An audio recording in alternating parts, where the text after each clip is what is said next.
On ne peut le réduire à un industriel jaloux ou à un mutant déformé perdu dans une autre dimension.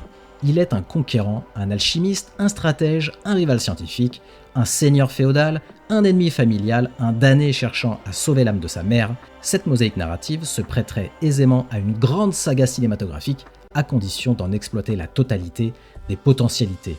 Doom et les 4 Fantastiques ne fonctionnent pleinement qu'ensemble. Bien sûr, Victor croise souvent la route d'autres super-héros comme Spider-Man, Iron Man, Doctor Strange, etc.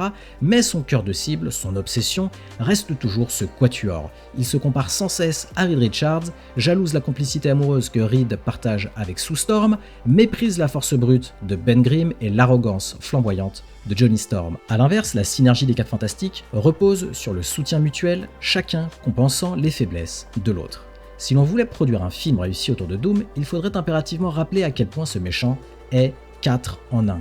Il est l'intellect de Reed, poussé à l'extrême, la théâtralité de Johnny, en plus de l'ego, la force de Ben, mêlée à la volonté d'imposer sa loi, et la profondeur émotionnelle de Sue, notamment son inclination à mélanger ses sentiments avec son rôle de leader. Dans les comics, un des exemples les plus frappants est Secret Wars, la première version de 1984, mais surtout la réinvention de 2015, où Doom s'approprie littéralement le pouvoir d'entité cosmique pour recréer un univers à son image et, bien évidemment, transformer la famille Richards en sa famille. Il épouse Sue, adopte Valeria et Franklin et se dresse en dieu suprême d'un Battle World.